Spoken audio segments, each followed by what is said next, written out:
Secretary and Head of Secretariat, the Association of Maritime Practitioners of Kenya. I will take over and officially commence our webinar this afternoon. Government officials, heads of corporations, senior mariners, and the shipping fraternity, representative of maritime and training institutes, lecturers, students, ladies and gentlemen, all protocols duly observed. Good afternoon and a warm welcome to this webinar organized by the Association of Maritime Practitioners of Kenya.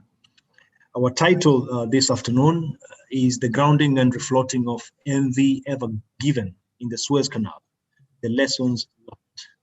I pray that the Almighty God guides us to achieving the objectives of this event.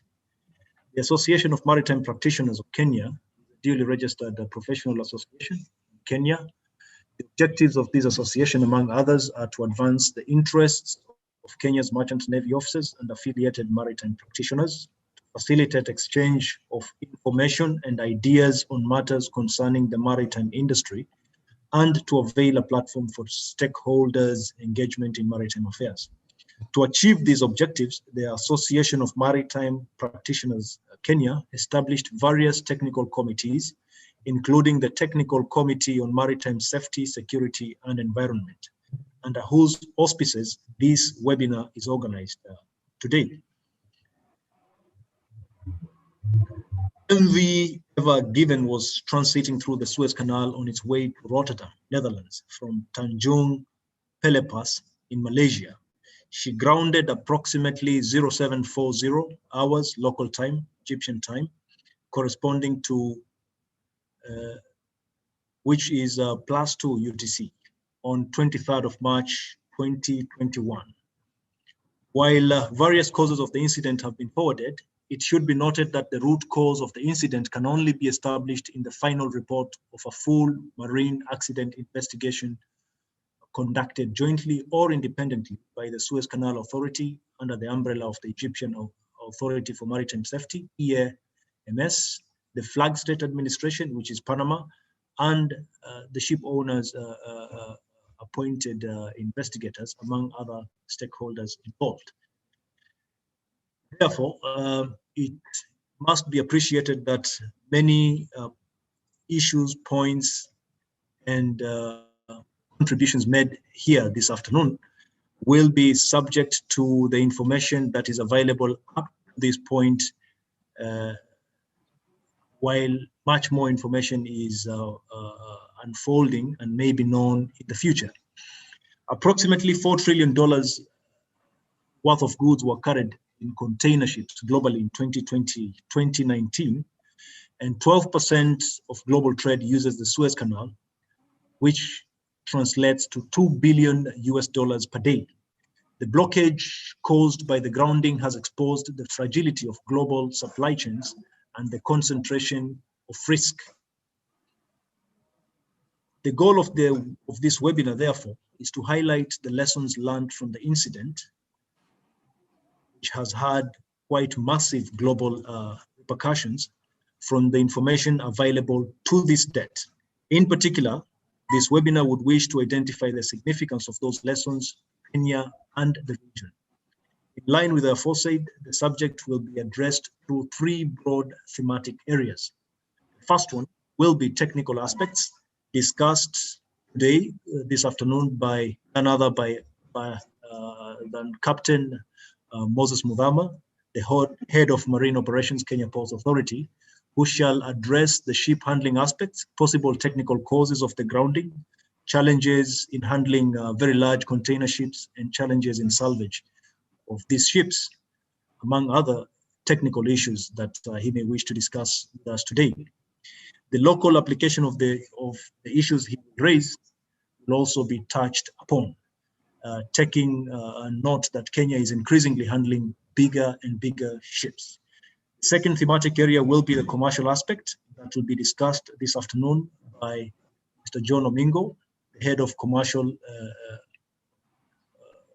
department at Kenya Maritime Authority, and he will look to among other issues, the cost of disruption of global supply chains arising from the incident, the global debate on mitigating the risk at the Suez Canal, which is a global shipping choke point, as we may all be very well aware, and the question of rerouting around the Cape. What does all this mean for Kenya?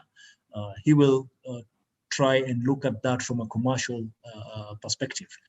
Third thematic area this afternoon will be the legal aspect, and which will, our discussion will be led by Major Retired Nishit Maru, and he will touch on the liabilities arising out of the incident, which will include salvage, the cost of the blockage, and the liabilities arising from the blockage. We are aware ships, quite a lot of ships were delayed. A lot of ships may have incurred rerouting costs, breach of contractual obligations owing to the blockage, cargo damages that may have arisen owing to the blockage, and apportionment of the liabilities, which he may touch on the general average which has been declared by the owners of Ever Given. So this will be the general direction that may be taken during our discussions, the three named thematic areas. The webinar structure this afternoon will be two parts. The first part will be a discussion led by the panelists of three that I have mentioned, and each addressing one of the thematic areas for a period of 15 minutes. The second part of this webinar will be a plenary session, which will last about an hour. And this second part, questions and comments will be welcomed and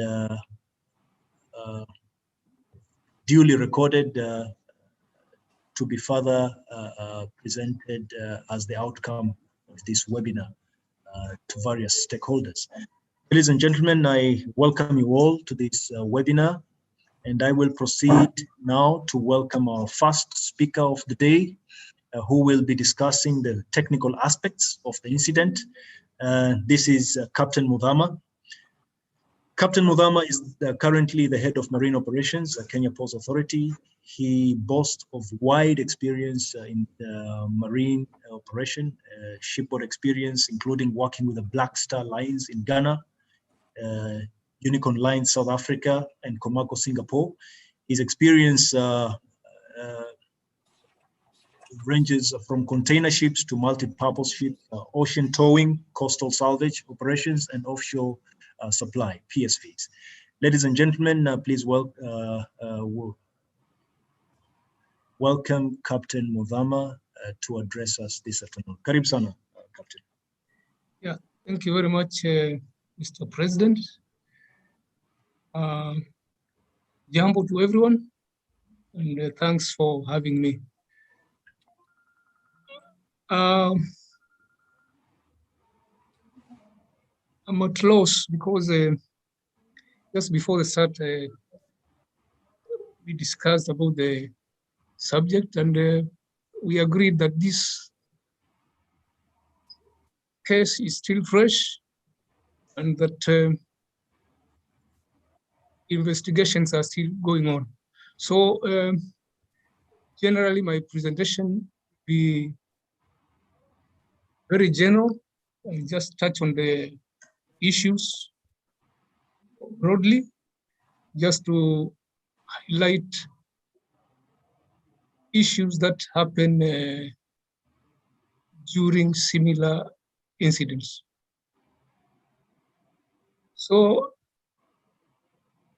on the technical aspect of a ship's operation, the grounding and refloating of the Ever Given in the Suez Canal. Two words there come up, that is grounding and refloating.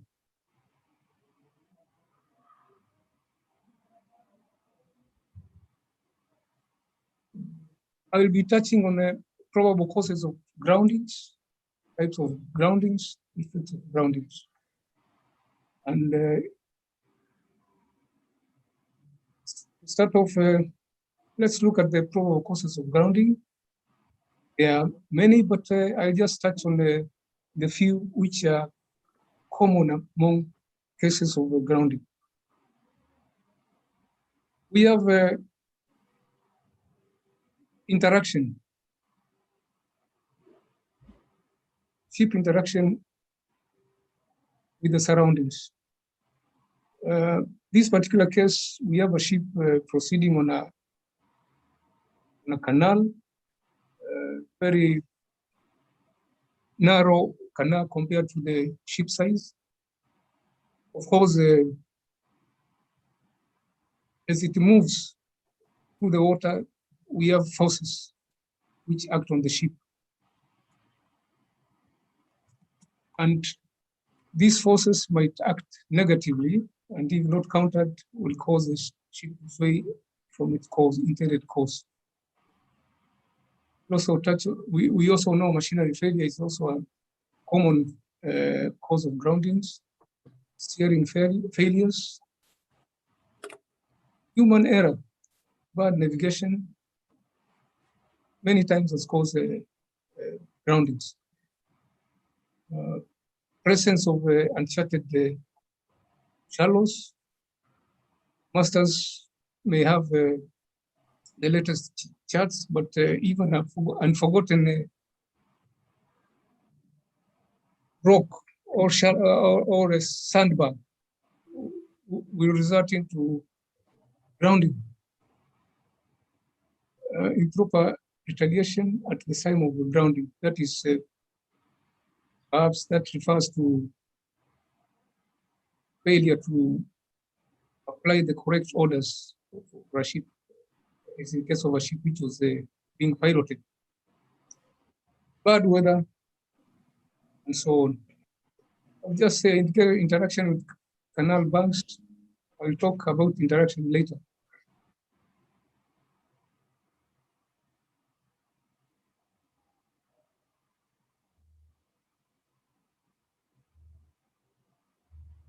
Okay, types of grounding. We have intentional groundings like pitching, careening, unintentional, soft grounding, and hard grounding.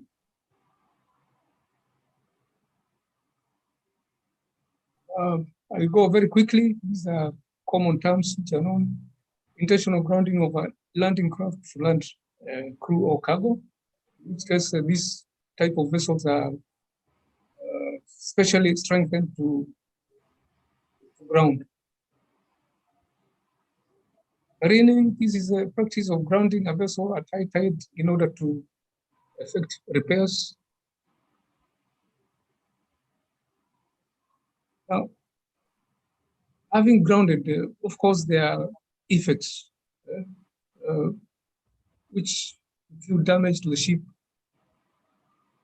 which may include cracks or cargo holes, lead to cargo spillage, causing pollution.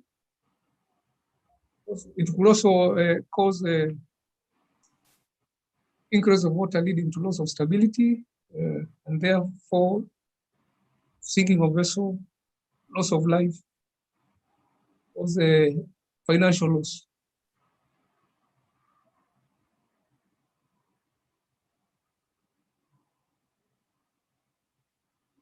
I look at how vessels handle in narrow channels and the effects of things like interaction, and so on. And those are the details of the casualty. You can see that it's a monster of a ship, 400 meters, almost 60 meters beam. And of course, when you compare with the width of the canal, this is a real monster. No wonder it is straddled the canal and blocked. In narrow channels, like a Suez Canal, there are forces which act on the vessel moving. Wind, tides, tidal flow, interaction with the surrounding will all affect the vessel. And that's why you find that even steering such a vessel in narrow canal requires a good helmsman, because you'll be fighting all these forces. This slide just explains the interaction of vessel with the restricted environment, that is in a canal or a river, narrow river, whereby we have a ship-to-ship interaction. That is, if two ships pass each other in the same canal. In our study case, it was not the case. Ever Given was actually transiting through the one directional part of the canal. We also have ship-to-ship forces, that is squat. This causes the ship to settle down more in the waters, increase draft, say like the after section, which may also affect steering. Then important is ship to river bank interaction, bank effects. A big ship like the Ever Given moving in a narrow canal, definitely the forces will be there. We'll be looking at how bank effects affect the vessel. But we also have a wind, effect of wind on a vessel. All vessels, despite any wind, will always be affected unless the wind speed is zero. But the moment the speed goes more than zero, of course, lower figures will have little effect, but the higher speed, they have the effect. And definitely the vessels with the large windage areas are more affected than, say, tankers, which have a low windage area.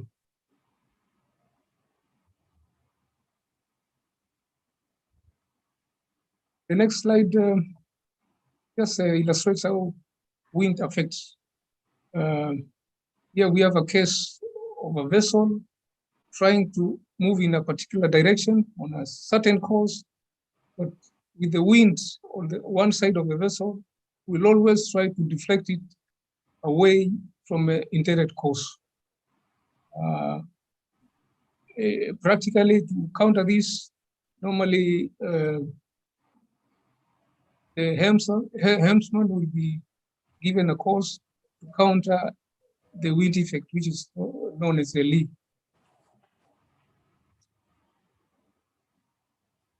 On a ship to riverbank or the bank effect, this is a case whereby a vessel moving close to a bank creates positive and negative forces, whereby the positive creates a pressure which acts on the vessel, more so on the bow, while the negative, which tends to act mostly on the stern of the vessel as it moves, and on the bank side, will create a low pressure, which causes a kind of a suction. And this suction actually draws the stern of the vessel towards the bank. In most cases, to counteract this, the helmsman will apply towards the bank to counteract the stern going towards the bank.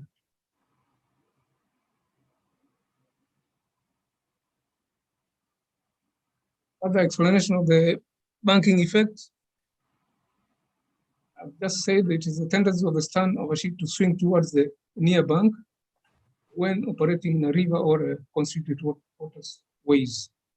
Pressure differences between port and starboard sides of the vessel will cause asymmetric flow around the vessel induced by the vicinity of the bank.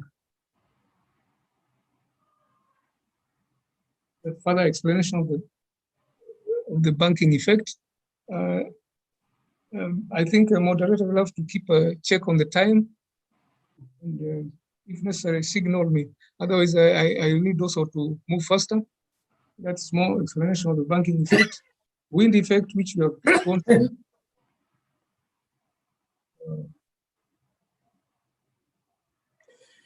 Now, for the analysis of the events, is a kind of a disclaimer. As we analyze this case, we, or I, recognize that the root cause of the incident can only be established through a marine casualty incident investigation. And therefore, you can take most of the points here are speculative, but on a point of knowledge. So we won't be far from what the eventual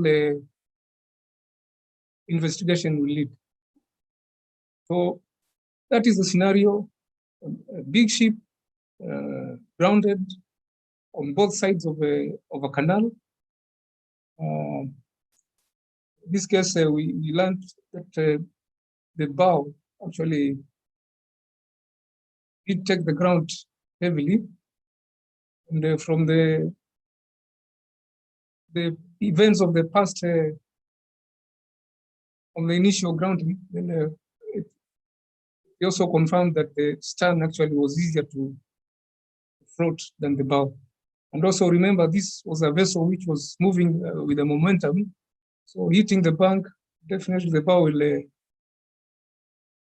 ground fast and heavily. Some facts about Ever Given. The grounding of the vessel was recorded for 7:45 hours local time on 23rd March. So having grounded, of course, the vessel had to be refloated. And this was achieved by a combined force of 8 tugs, salvage tugs, which worked for the vessel. We also had, we have seen the photos, the Komatsu excavator chipping in to contribute to the refloating. But also, there was also a dredger which was also involved, and it played a major role. Were it not for the dredger, then I think it would have taken longer. The ship stern was floated free from the west bank on 29th. The bow remained aground on the east bank. The ship was finally freed 13:05 hours UTC. I've forgotten to indicate the date there. Nevertheless, statements of fact which we are sure of, Ever Given was transiting the Suez on its way to Rotterdam from Tanjung Pelepas in Malaysia. Grounding time there. And we had, of course, everybody has to play his role. Suez Canal Authority, of course, to counter perhaps pressure.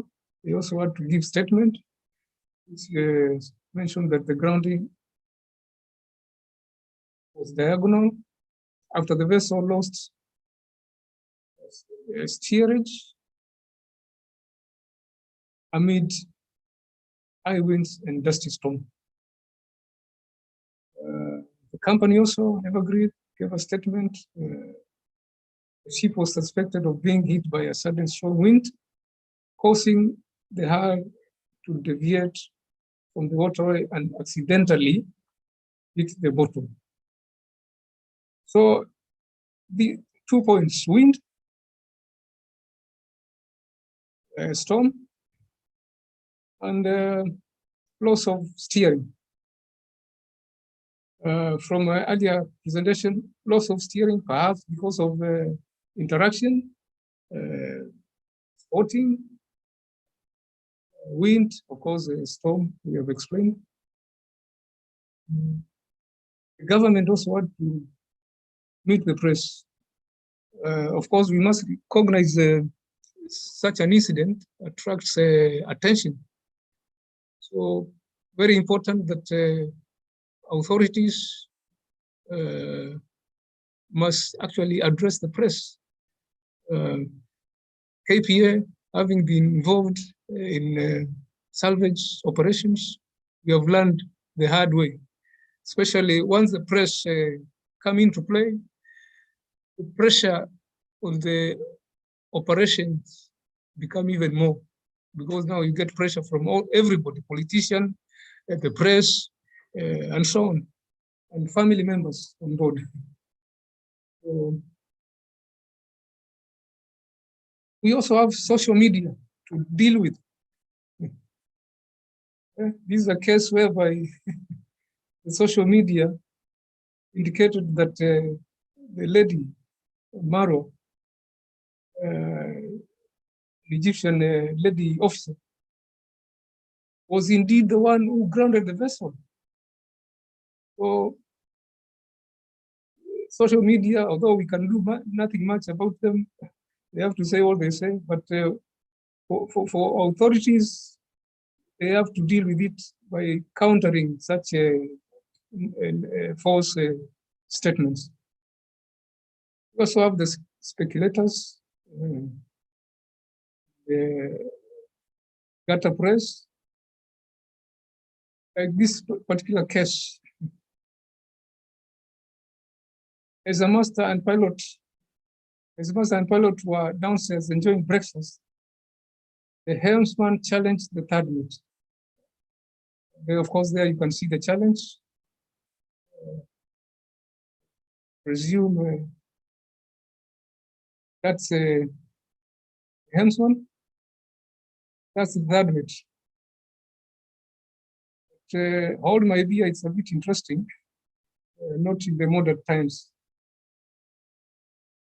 I'll go now to the salvage and refloating operations. Moderator, I don't know how I'm doing on time. Captain, I would afford you 5 more minutes owing to the fact that we started a bit late. So please, if you may be able to try and fit in what you have for us in the next 5 minutes, please. Thank you. Thank you, noted. Salvage. 2 words in that statement: salvage and refloating. Salvage, these are voluntary successful service provided in order to save maritime property in danger at sea, entitling the salvor to a reward. Refloating, an operation employing one or more strategies to restore grounded or sunk vessel back to stable and free floating. There are different strategies. You can use tide, float. The grounding is soft. Discharge of weights, moving weights on board, that's trimming. Pulling, pushing, force application, dredging around the casualty, introduction of additional buoyancy, that is for small casualties. That's just a slide how you can refloat using tags. Excavator, dredger. See about a ship operation perspective.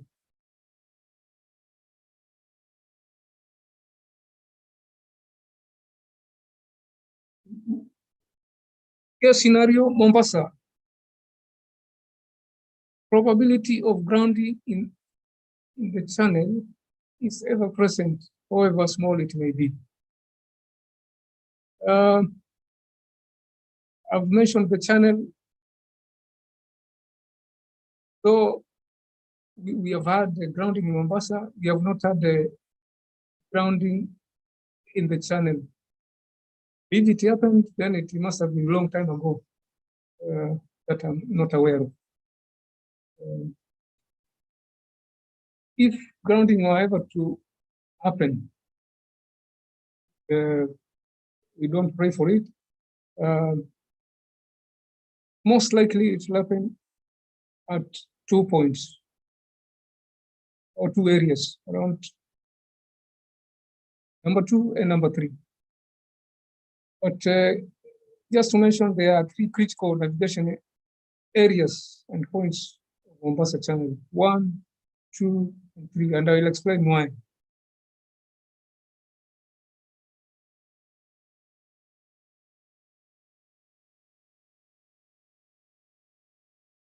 Point 1, and this for a pilot is very important, because if anything happens while you are inbound, for example, you lose steering, you could either end up the blue position, most likely you will end up at the yellow position. However, at the same place, at this point, if your helm order as a pilot is misinterpreted, let's say giving an order of port 20, the absent-minded helmsman gives you starboard 20, that's the blue area is the likely place you will end up. We also have critical points number 2. Having negotiated the bend at buoy number 6, if the steering fails, remember the ship is still swinging, the chances are that the bow will hit the region of buoy number 8, and the vessel will swing stern to starboard, and the likely scenario is the vessel will end up blocking the channel. That is if the vessel length overall is more than 320 meters. So that is to say, we can have a similar scenario like Suez Canal if the vessel is 320 meters or more. By the way, just to mention, Mombasa pilots have done simulator training and tests in Germany, and they confirmed that for the Mombasa piloted channel, it is possible to pilot in a vessel of 320 meters comfortably. Now back to the critical areas. Number 3, 2 is also very critical. If after negotiating number 6 bend and steadying on the course, if steerage fails, all the engines fail, the likely scenario is that the vessel will land on the southern bank in the green zone there. So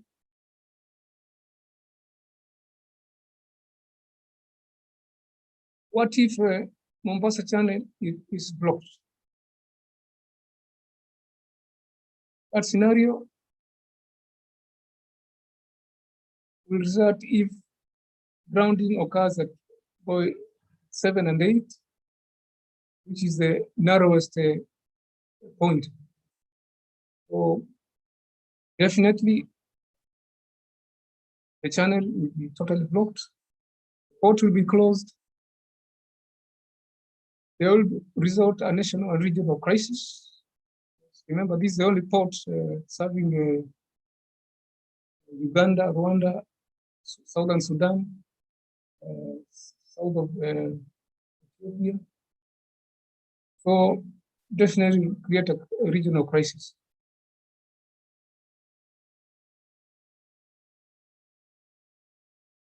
Now, just to finish, what is the KPS capacity? And if the channel were to be blocked, KPS, the authority has 4 ASD tags, bollard pool 57 tons, 1 ASD of a 70-ton bollard pool. Already we have a salvage and towing policy, which will guide refloating. We also boast of a salvage experience.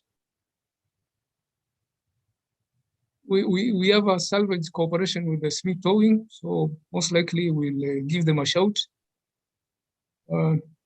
We have a salvage team in place, comprising of legal experts, finance, and operations. And also, our past successful operations speak for us. We have had all those vessels successfully refloated. Some were actually on fire, but they were responded to. So, and unfortunately, I was very much carried away with the presentation myself, I have to admit. Thank you. Unfortunately, notwithstanding how much informative and enjoyable the presentation is, I am forced to stop you there, Captain. I think you may be able to maybe feed us more on what you have during the plenary session as you answer some of the questions that may be raised. Thank you very, very much for taking time to prepare that very, very rich presentation. We hope to hear from you again in the next part of the webinar. And I will take to welcome the next speaker quite quickly because of time. Our next speaker is Mr. John Omingo, the head of commercial shipping, Kenya Maritime Authority. He holds a Master's of Science in Commercial Shipping Management from the World Maritime University in Sweden, a postgraduate diploma in Ports and Shipping and Transport Management from the Netherlands, and quite a vast experience in commercial matters of shipping. Without further ado, Mr. John Omingo, karibu sana. Asante sana, Mr. President, Captain Suleiman. Thank you. You actually called me, and I said, okay, we can comment. So I did not have a PowerPoint presentation, but I've been opening my ears to listen to what is going around, and this is what I want to give the commercial angle to what it means. And thank you, Captain Moses, for a very informative technical aspect of this incident that happened. It has elicited a lot of interest from everywhere, many newspapers everywhere. Actually, it's because 12% of the global trade is passing through this place that connects Asia and Europe.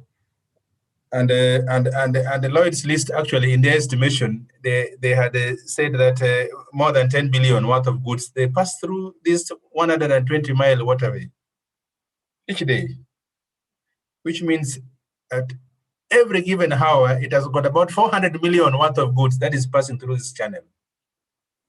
And we have been told now that the blockage was opened up, that every day it was costing between 6 to 10 billion US dollars.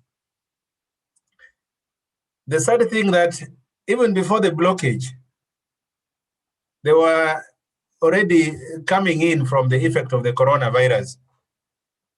there was already some challenges with the supply shortages.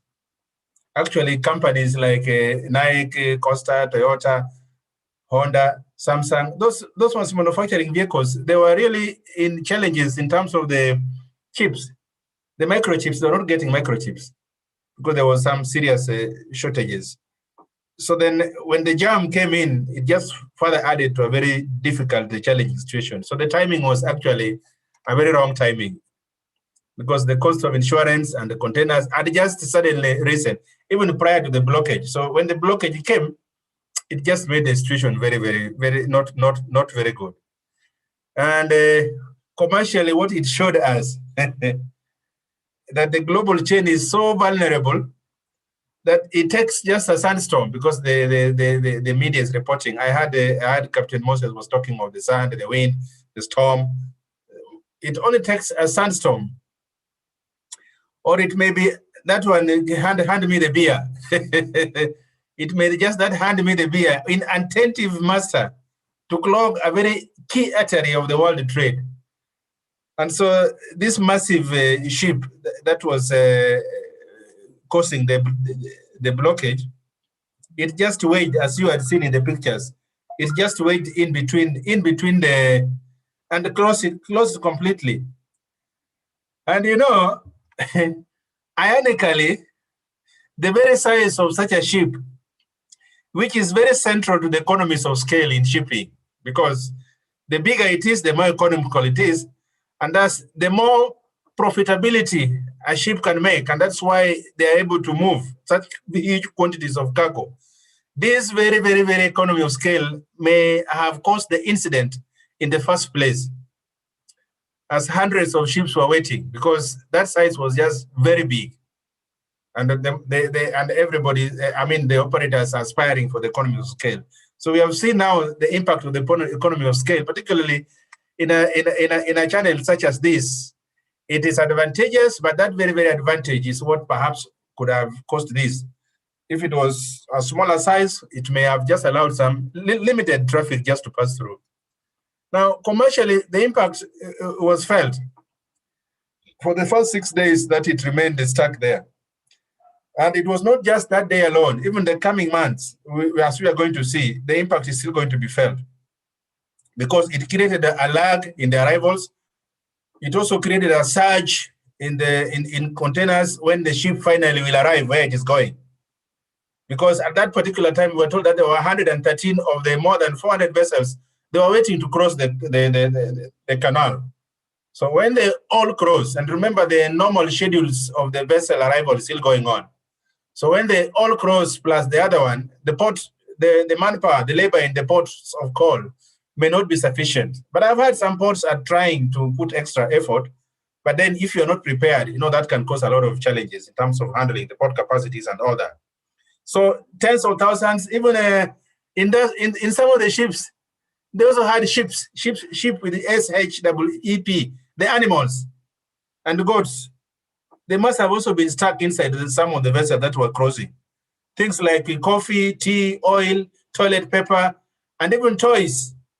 They were caught up in the jam, and they were all thrown off schedule for that very 6 days, but it will ripple up effect for the next period of time. So then definitely we started seeing a record high fees on some routes and shortages.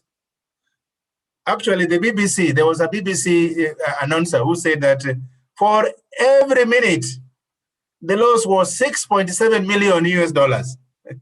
I heard some BBC broadcaster was talking about this incident, that for every minute, 6.7 million US dollars.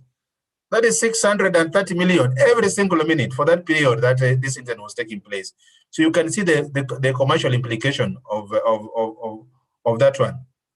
And so then there will be severe port congestion, and we in the shipping, and that's what makes it even much better, is that certain companies, they have trusted shipping so much to an extent that they don't store anything in the warehouse.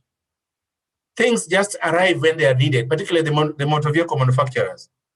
So the just-in-time concept, the hallmark of manufacturing, particularly for the auto manufacturing industry and some other industries, that receive components just when they are needed was completely disrupted. And the alternative that you had, I mean, when it is disrupted like that, it means the just in time, as popular as it is, and as effective and efficient and cost effective, it causes, such incident causes you to think twice. It may not work sometimes when something like this happens. Now, the ship owners had either to stick around and wait, or they had to reroute it back to the South African side.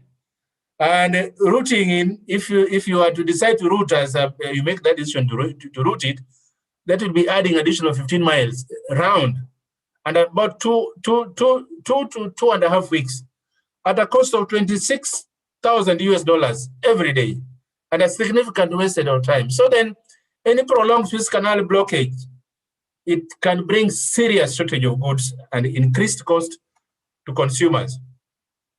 Medicine, food, the general merchandise, all these things can be affected if there is a serious blockage. So the chairman, actually, when the chairman of the Suez Canal Authority was being interviewed, he estimated that the damage and losses arising from the ever given blockage could cross over $1 billion. And the German insurer, in giving it a global perspective, in the recent analysis, the German insurer called Allianz, they had in a recent analysis that the blockage could bring down the annual global trade growth by 0.2 to 0.4%. That is quite a huge impact. So when ships meant, now how does this one hit her directly? With such kind of a blockage, it means the ships could not deliver the cargo in time, and the empties could also not be brought back to pick up cargo. So cargo are lying in the factory while they were being the importers are waiting to receive them on the other side. So what does this mean? It means they have to redistribute the ships. So whatever ship that was meant for our African ports, definitely they'll have to be redistributed to meet that particular demand. And so that could also bring some delays in the deliveries. One big lesson, I hope I've not taken the 15 minutes. I'm trying to squeeze the summary in within 15 minutes.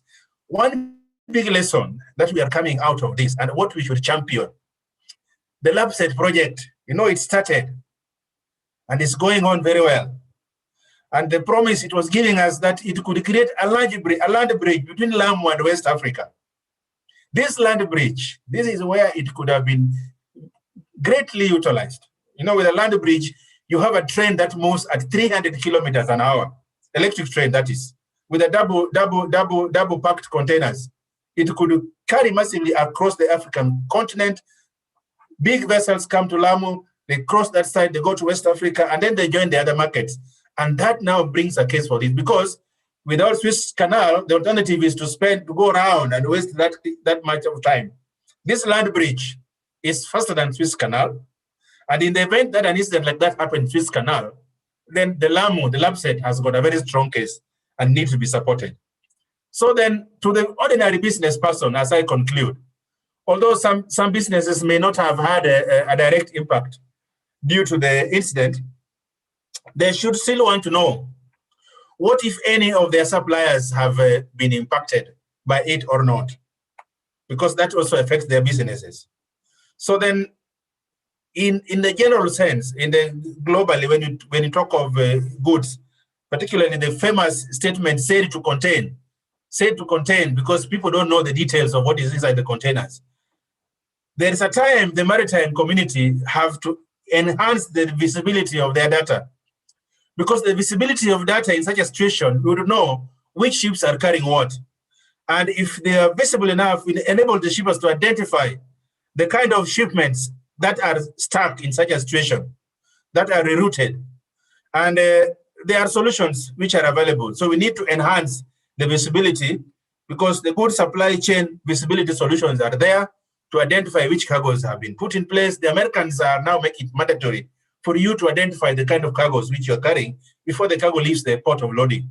So that visibility in the shipping, in the logistics internationally, that campaign needs to be carried out so that we don't guess that it is oil, it is a ship, it is a toy, it is this, but we know exactly what kind of consignments are stuck in such a situation, what kind of rerouting are available, and then you can see what alternatives you can be able to make to link the manufactured goods to the market, so that the shortages, the serious shortages that are going to be felt immediately and thereafter for a period of time, we can avert them. We can find out how to deal with them. So, Mr. President, that is a brief summary of what I can say the commercial impact. I thank Captain Moses for telling us such a possibility can also happen in Mombasa. Yes, we can receive blockages. And that's why we need to develop other alternatives like Lamu and other ports that can allow us to carry on should such an instance do take place. And it's not the first one. I'm told it's something that's been happening, but somehow they find a way of managing it. But this was a scale that has opened the world and makes our case for the land bridge across the African continent now can be argued and can provide very, very good alternative for the global trade. I just want to stop at that particular point, and we'll chip in when others come up to these questions. Thank you very much. Thank you very much, Mr. John Omingo. I think I'm beginning to feel that it may not be possible to do justice to the topic. Having seen that each one of the points that were made by both yourself and Captain Muthama may have been expounded much further and further to the benefit of our participants this evening. But maybe that's a call for us to consider holding such forums quite oftenly, so that we can be able to discuss these points in depth. Thank you very much. I will take this opportunity to welcome our third speaker of the day, who is none other than Major Retired Nishit Maru. Major Maru is a lecturer at University of Nairobi Law Department. He's also a member of the board of directors at Bandari Maritime Academy and an advocate of the High Court. He is the former legal officer of the Kenyan Navy and holds an LLM in maritime law from the International Maritime Law Institute, Malta, and an LLB attained in India. Without further ado, I take the opportunity to welcome Major Maru. Karib Sana, please, you may take the floor. Thank you very much, Captain. To first of all have given me this opportunity to come on board, and I have already alluded to you the fact that I'm surprised that I am not a member yet, and I'm hoping that I'll be a member of this very benevolent association sooner than later. I'm glad to note that I can see amongst the participants or the attendees some familiar names belonging to my former colleagues in the Kenyan Navy, some of whom are retired as myself. Nice to see them on board, and I can see that you have a mix, a wide mix of participation and members, and I think I applaud this initiative. I have not prepared a PowerPoint presentation. I do have talking points, and if you will allow me, then I will use those talking points to discuss today's topic. I had mentioned earlier to you before we went online that in my view, this from a legal perspective, it's still premature to really understand and fathom the full extent of this unprecedented grounding incident. For the only reason is there's groundings occur from time to time globally. The peculiarity here is that this grounding actually choked up a major sea lane and then had a domino effect at both ends in the Mediterranean as well as the Red Sea. The full effect of these claims and how far this ripple or domino effect will ripple out, only time will tell. I think it's difficult for us to really make that assessment. This, of course, will not only be subject to the investigations in respect of the casualty itself, but also the plethora of claims that I would envisage be filed by cargo owners, by charterers, and all the other players in the maritime industry where there had a time-sensitive arrangement.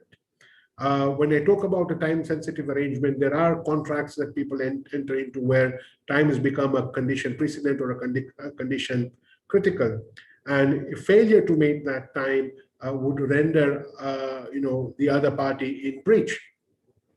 So we are all aware of principles of time charter, where time would be critical, or principles relating to either sale and purchase of goods or transportation of goods, contracts of affreightment, where time becomes a condition, and not meeting that condition would render the other party in breach and may result in damages, which may be occasioned. I mean, for example, where you have a contractor who's required to undertake a contract in a certain port or in a certain country, is waiting for equipment. That equipment is delayed under his contract of service. He is unable to perform within the time that had been given, as a result of which he loses out the contract and is liable to damages. And he would be well within his right to bring or to join the shipping line or the shipping company or the charter or the person who was responsible for delivering the cargo and failure to deliver it. Again, insurance claims may naturally play a role here as well. I will not belabor on issues that have already been dwelled on by the previous very able speakers, Mr. John Domingo and Captain Mutama, both of whom are experts in their respective areas and respective fields. I will not dwell on the specifications of the vessel itself, or on the values that have already been talked about in terms of what is the full scale or what is the expected scale of the damages or monies that we are talking about here. I would like to talk a little bit about insurance claims. And clearly, there will be several different types of claims that I can envisage here. And the obvious one is the cargo insurance claim in respect of the delay in either delivery of the cargo, or where vessels, and some vessels I believe had been rerouted, and then the extra expense and the delay again of rerouting this cargo. Given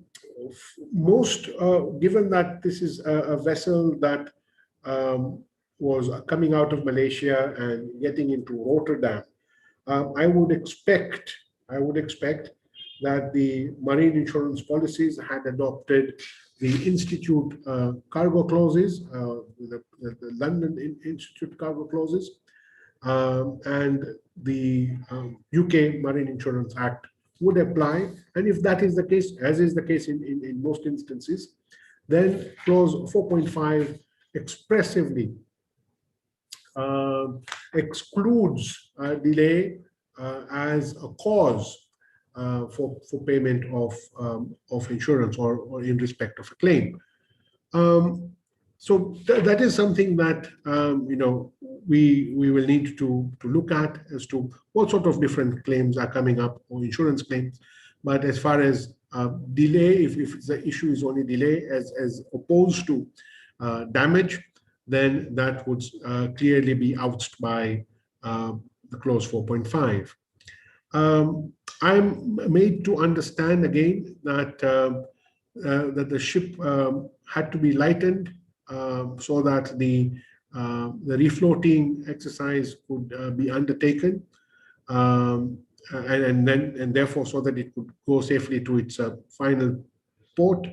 I'm also believe that, I'm made to understand that the vessel owners have declared general average. I'm sure most of the attendees here are aware or understand what the ancient Rhodean law of general average is all about, where one of the parties to the adventure has suffered a loss, due to an extraordinary sacrifice or made expenses incurred for the preservation of the ship and cargo, then that must be proportionately borne by all other parties who are interested in the voyage or in the adventure. Now, this is very interesting, whereas a claim or an insurance claim arising out of delay would not ordinarily covered by the Institute cargo clauses. One may successfully bring about a claim where the insurance covers general average or salvage expenses. Now, and this would be governed by, of course, the York Antwerp rules, and would, of course, be subject to several processes and adjustments taking place by the respective professionals. It is also likely that, I mean, not likely, but inevitable, that substantial amounts, due to the substantial amount of efforts that had been rendered by the salvors, the salvage claim would form part of the general average declaration by the ship owners. And this is very unique in terms of the manner in which the salvage exercise was undertaken. The question here would be, was there peril or was there danger? Does it necessarily confirm with the strict interpretation of the elements of salvage, or whether the scopic clause would come into play? So this is only time will tell us how this will be interpreted by the courts, and the manner in which the legal manner in which the claims would be either resolved, settled, or the dictum coming out of the arbitral bodies that will be handling this. I am made to understand again that on the 26th March of this year, Evergreen filed a limitation action in the Admiralty Court in London in order to open up a limitation fund, which will serve as a pot of money to satisfy any valid claims for loss or damage to property. This was imperative, as there is likely to be compensation claims from a large number of parties in multiple jurisdictions. This will be an interesting question, interesting legal question as to what claims will be subject to the limitation. If there are losses to be suffered by cargo interests, then legal representation will be required to represent them. Given that the gross registered tonnage of Evergreen is about 217,612, the size of the fund is estimated to be about $114 million.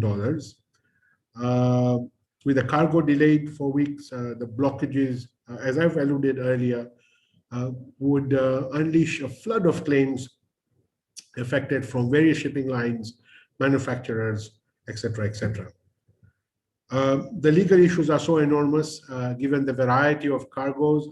Mr. Omingo has mentioned a few of them that were laden on board the vessels, that the enormity of these claims can only be known or will only be unveiled once we have more information and an understanding as to what is the actual magnitude of this calamity, if one may call it that.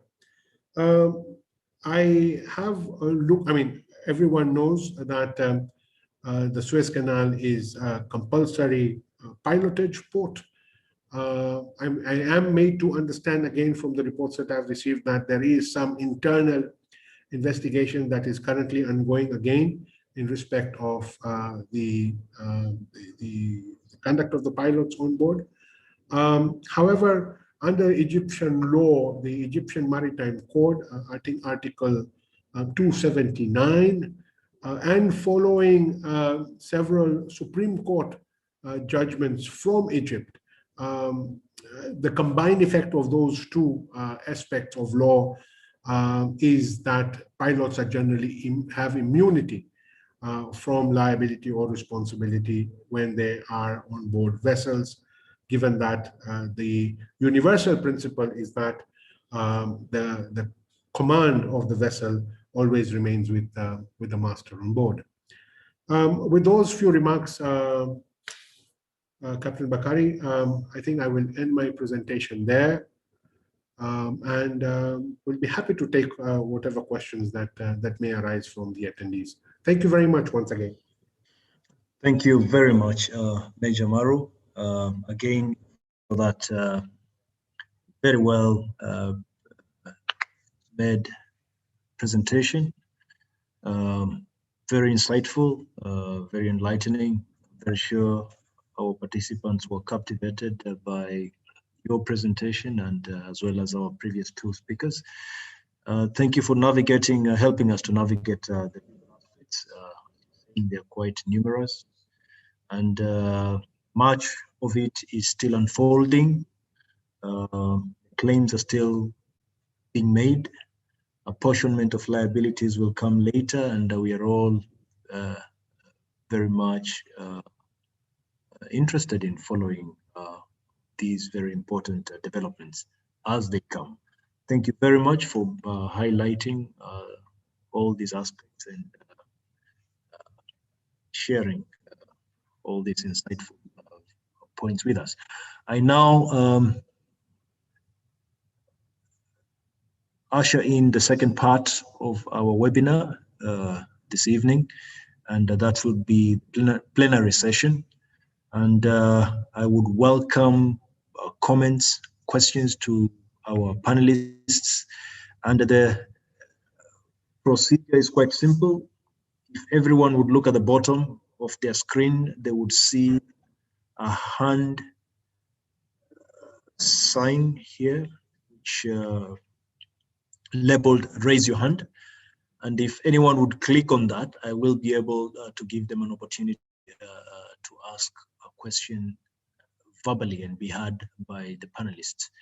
Other than that, we have a chat symbol as well at the bottom of your screens, which can be used to post a written question.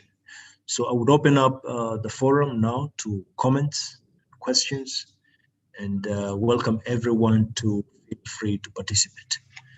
Please, karibuni sana.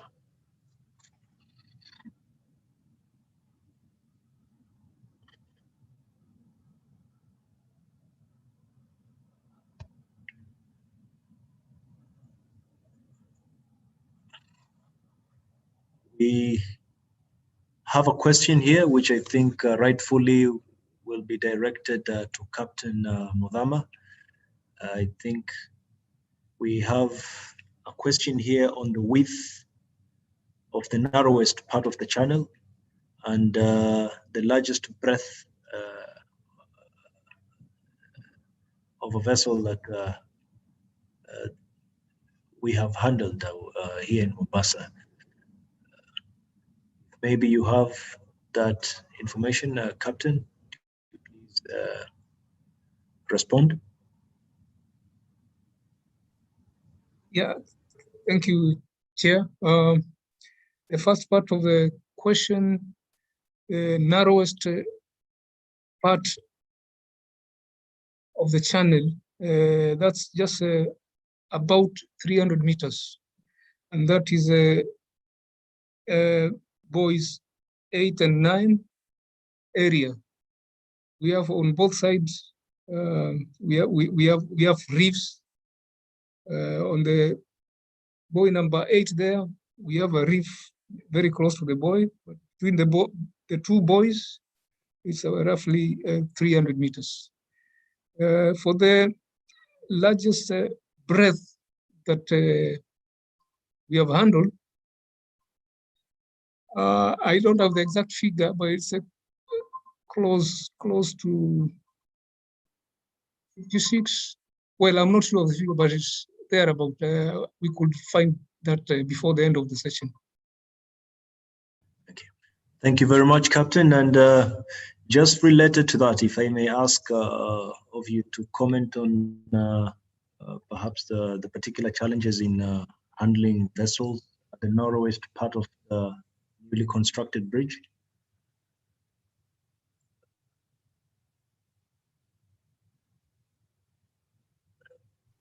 Thank you. The usual challenges.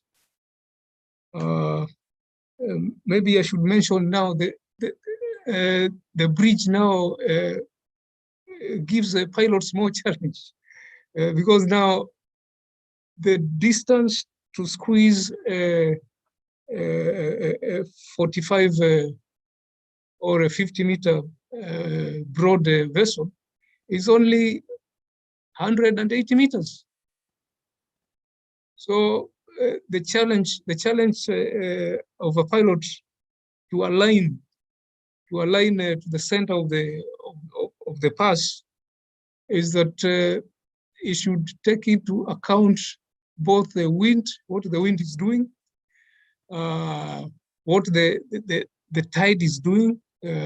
For example, if the tide is flooding and you are inbound, it's likely to have effect on your stern and affect your steering.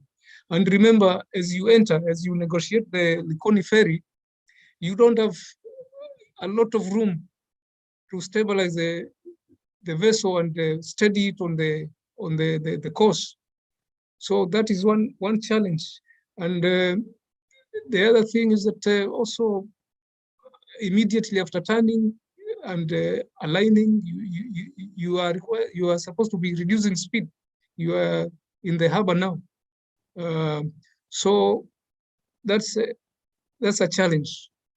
Now the presence of the bridge now makes it difficult now for pilots actually to meet in the channel, in the harbor, because just around where the bridge is, floating bridge, that's used to be our meeting zone, just around Mutongo area. I think that's it. There are more challenges, but time will tell. Thank you very much once again, Captain Mudama, for sharing with us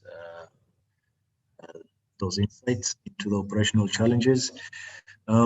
Very sure we have a couple of mariners here, deck officers, who are quite interested in hearing that. And many others as well will be quite interested in getting this perspective from a man that does the job. Thank you very much. We have a question here directed to Mr. John Mingo, our second panelist of the day. And the question is if there is any direct loss to the port of Mombasa as a result of the Suez Canal blockage. Perhaps any implication and loss or gain. I would want to put it that way so that the answer can benefit, can be more beneficial to the participants. So any implications that have affected the port of Mombasa, please. Thank you. What I only see two implications that are coming into my mind. The first, the way it works is that ships no longer call directly to the port of Mombasa from Europe. They pass through some hub port, and through some hub port, Salalah and the sides of Dubai and those other areas before a feeder vessel picks them and brings them to the port of Mombasa. And given the significance of Suez Canal in terms of receiving such ships going from hub to hub to the bigger ports, definitely some of the Mombasa-bound cargoes may have been also held up, and so they also suffer that implication. But again, as Major Naro Major Nishit had mentioned earlier, the real effect will be known as time goes by. But there's a possibility that the cargo destined for Mombasa Mombasa, some of them may also have been victims of that kind of a delay along the channel. There's a lot of cargo that comes to the port through the channel to the hub port before they are transferred to the port of Mombasa. So that could also cause some bit of reduced traffic. Again, I mentioned in the presentation, redistribution of the vessels. That may also mean that some of the vessels that were destined to bring cargo to our port will find themselves serving some other ports, but not necessarily the port of Mombasa, because of depends on the volumes which have been left stranded to particular areas. So then when it comes to ships competing for regions, they would rather go for one with a higher volume than leave this other one. So that in the redistribution process, most likely we may end up having shortage of ships that were initially destined to their normal operations, carrying just not so many, but just a handful of thousands of TEUs to bring to us. They may find themselves venturing in those other longer distances. And that process, we may that definitely will affect the rates, the freight rates, because the rates follow the supply demand. If there is less ships coming to our ports and less available, then it means the prices may go higher, and that may affect the cargo receivers in our region. Those are the two major ones that I'm seeing, but it is the artery for global trade. So when it touches many regions, particularly in Africa, because we rarely receive direct calls from those parts of the world where we receive also a lot of imports. That is what I can comment as a direct impact to our port. Thank you. Thank you very much, Mr. Omingo. I think our participants have quite benefited from the answer that I find adequate. And I take this opportunity to welcome Captain Talib Hamis, and to appreciate his presence this evening. Captain Hamis is the CEO of Lamu Shipping Limited, and I will now give him an opportunity to make his comments or ask his question. Captain Talib Hamis, please, welcome on board, sir.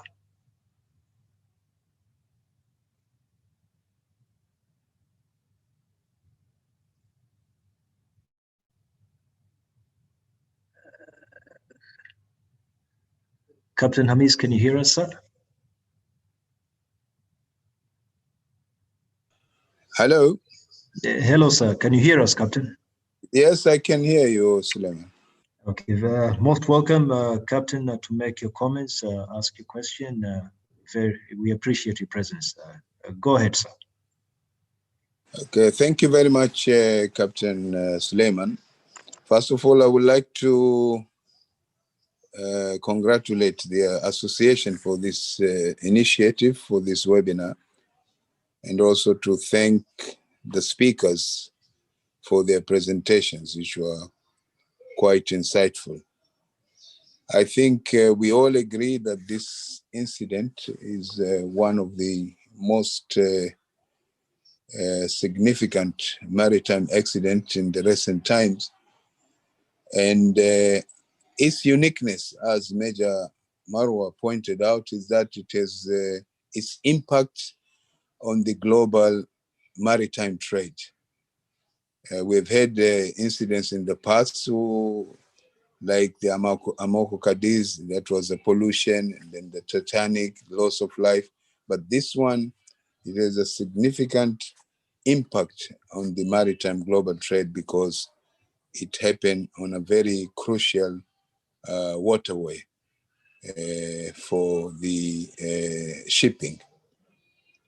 And another significance of this incident is that it also shows the complexity of the shipping, the modern shipping now, because we all know and we've seen that this is a vessel that is owned by a Japanese company, and then it's operated by Evergreen Marine, and it's registered in Panama. the managers, the ship managers, the BMC, which is a German company, and the crew are Indian. And then we have insurances, the UK P&I Club. So it's going to be very complex to try to go through all these very complicated players who are all involved. So I would like, my question mostly, I would like to, if Major Maro can shed light on how all these players are going to be held liable. Of course, we also have the Egypt itself, the Suez Canal Authority. So how are they going to be held liable, all these players in the for this incident? And another question, of course, this incident raised the issue of navigation in narrow channels. And the main issues there, of course, is interactions, the bank sections and the squat. These are issues which I'm sure IMO will look at very closely so that they can come up with new regulations. So maybe Captain Mugama can also comment on that. So those are my contributions for now. Thank you. Thank you very much, Captain Talib Hamis, the former General Manager Operations, Kenya Ports Authority, the CEO now of Lamu Shipping. We appreciate your comments. And I will straight away invite Major Maru to make his comments on the question. Major, please go ahead, sir. Yeah, thank you, Captain Bakari. And I trust this question can only come from somebody with the kind of experience that Captain Talib Hamis has in his career. And he's right, this is a multiple jurisdictional issue. Amongst the other issues that I may add to that pot, again, in terms of the complexity, is let's not forget that some of the cargo was picked up in Malaysia, destined for Rotterdam. So there'll be those issues that will also come up as to which law applies to those cargo claims, which conventions are those countries signed up to, whether it's the Hague Convention or the Hague-Visby rules or the Hamburg rules or the Rotterdam rules apply, what sort of insurance policies they have. We will see, I mean, it's just too complex to unravel at this point in time. Therefore, and quite, I mean, they were pretty well advised. What the ship owners have gone and done is and they understand the magnitude of the claims that are finally going to come through those doors, against them. So what they did, and this is, I think, something that they were well advised on, is they went and opened up and filed a limitation action with the Admiralty Court in London. Essentially, what this limitation action will do is that they have said that under the LLMC convention, the convention that deals with limitation of liabilities, this is a global convention in respect of all claims arising out of a maritime incident. They've gone and opened up this action in London to say that under this convention, our liability in accordance with our GRT is about 81 million SDRs. And we have, our club, P&I clubs, etc., backing us. We've opened up this action. All claims be brought to this court. Okay. It is now that those claims will be analyzed, they'll be compartmentalized, and they will see whether or not the sum totality of all those claims in respect of this one incident against the ship owners of Ever Given are able to be compensated adequately by through this pot that has been created. If it is found that there is not enough money to go around, and the fact that well, that there isn't enough in that pot to pay out everyone in respect of their claims. What may eventually happen is that those claims will be paid out pro rata. Okay, but at this point in time, I think the best thing to do for anyone who would have a claim is to make sure that they gather the evidence, hire a good lawyer, possibly one who is an ex-Navy officer and practicing in Mombasa, to file the claim on their behalf in the Admiralty Court in London.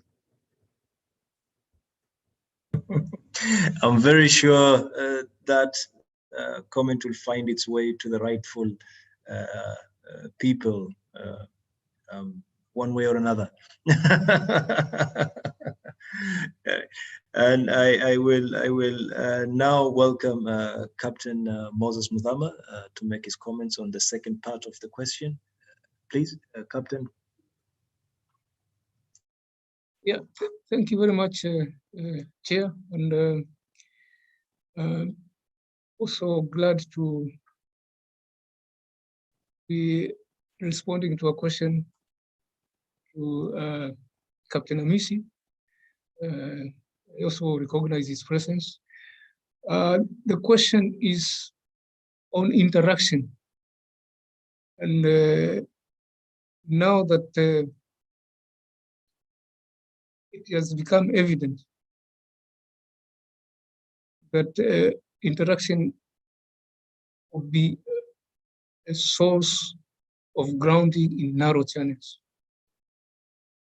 I think all the mariners on board, especially deck officers, will agree with me in the course of their training and examination. There has always been a question on interaction, because this has been recognized as a major cause of groundings, stranding in narrow channels. Possibly now the challenge will go to training institutions, both for deck officers, more so of pilots, to be made aware that this is a problem, and they need to be aware all the time. Notice that the Egyptian authorities did confirm that the Ever Given just happens to be the largest ship allowed through the channel. So that's like the maximum.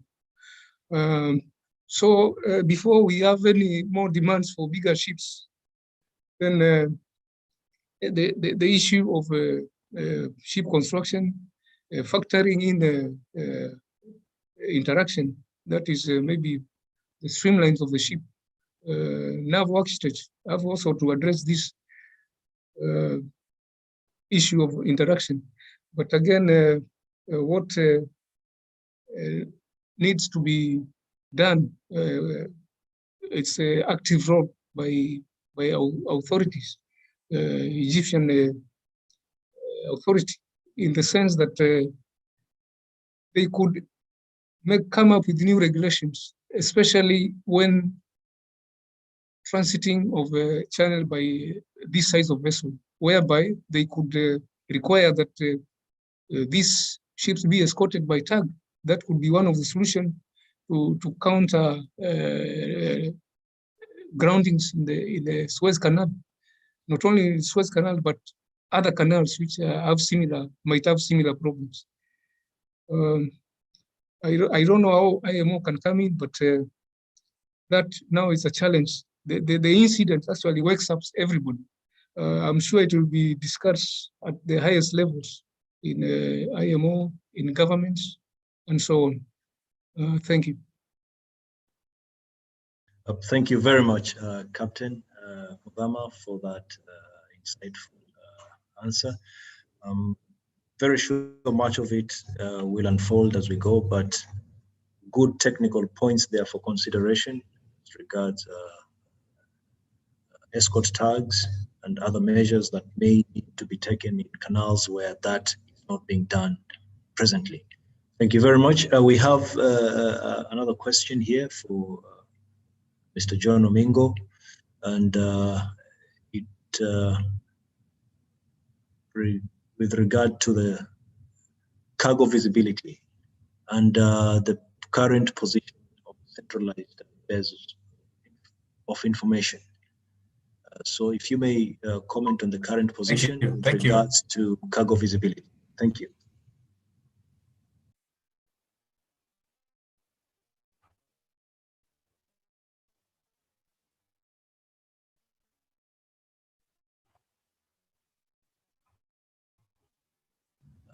Bwana Omingo, please go ahead.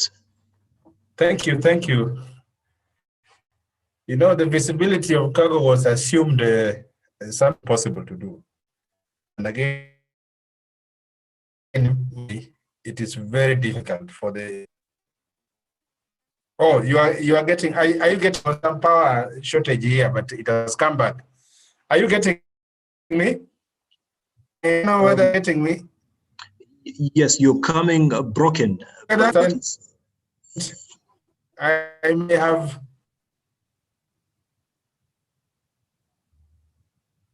Are we okay? Yes, yes, better now, better now. Oh.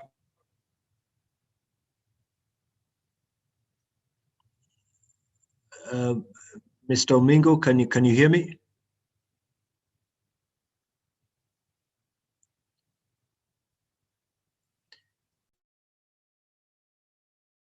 I think we'll give Mr. Omingo 1 or 2 minutes to work on his network connection, and I will welcome any other question, comment, or question to our other panelists.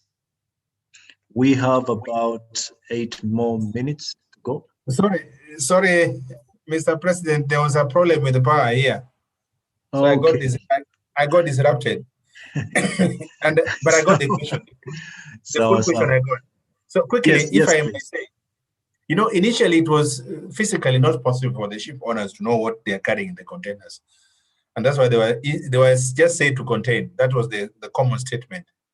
But today it has been made possible that with the regulations that are put in place, it is possible for the shippers of cargo to identify which cargo they are shipping on board containers, as Suez has just demonstrated. They put as a condition. And so for you to go there, you have to identify what cargo are you taking that place. And that makes it also possible. Now, with the development of the maritime single window in many jurisdictions and the custom systems, which are much more robust and modern, then that element of said to contain will definitely not feature. It will not be necessary. So you just be transparent, declare the cargoes that you are shipping in a particular container before you take your consignment to a shipping line to take them, and let this data be available to everybody. Although to business people, it may not make a lot of sense. These are my secrets. What I'm exporting should not be available to all the other parties.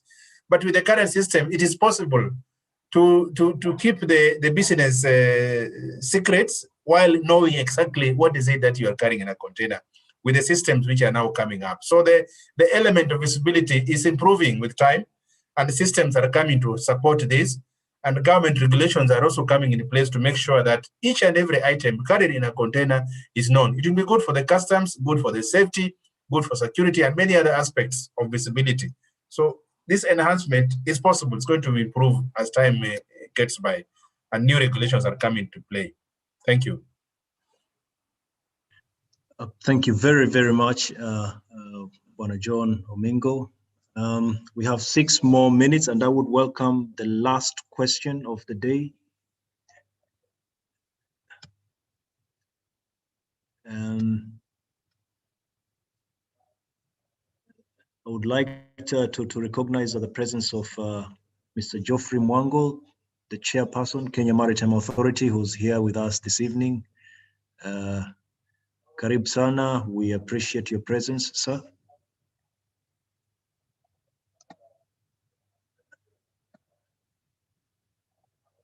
Now, owing to the constraint of time, I think we have a number of questions here, but being mariners, we like to keep things in time, and I will take this opportunity to make concluding remarks for this event. And I would first and foremost thank our panelists and appreciate their taking time to be with us this evening, make the necessary presentations to come and give us all this, share with us their insights on the subject matter. And some of them actually had to do this on short notice. And, we appreciate the positive response that they have had to participating in this event today. So big thank you in appreciation of your time and participation to the panelists, very select panelists, each one an expert in their respective areas. Tumeshukuru sana, thank you so much. On behalf of the Association of Maritime Practitioners Kenya, we truly appreciate your input to make this event a success. The panelists, notable senior persons in the industry, chairmen of boards, members of various boards, and other senior members of the maritime fraternity and beyond that have joined us this evening. MPK, thanks you very much, and we appreciate your presence. And to the members and non-members of MPK that have joined this event today, thank you all. The output of this event will be a consolidation of all the issues that were raised. These are very formative points that were made, and they will be consolidated and communicated to various stakeholders that may have an interest, or rather perhaps the mandate to address some of the issues that were raised here today, particularly on those that touch on the Kenyan context. We will share that to the relevant parties who have the rightful mandate and authority and responsibility to address some of those issues. I take this opportunity to thank everyone. Asanteni sana. We're looking forward to have you all in our next webinar. This is an opportunity for mariners as well to add our voice on the national discourse on matters pertaining to the maritime industry and work with stakeholders, share our point of view to various agencies in the public sector and in the private industry as well. So let's keep it growing, let's keep it active, and let's add our voice in a constructive manner going forward. Asanteni sana. I wish you all a blessed evening, and thank you. Enjoy your weekend ahead. Thank you, thank you, thank you, Captain. This is fantastic. May you continue to grow. Yes. Thank you very much as well. I wish you all a pleasant weekend. Yeah. Thank you, sir. Thank you, Mr. President. Have a nice evening. Thank you, sir. Thank you, sir. Thank you, thank you.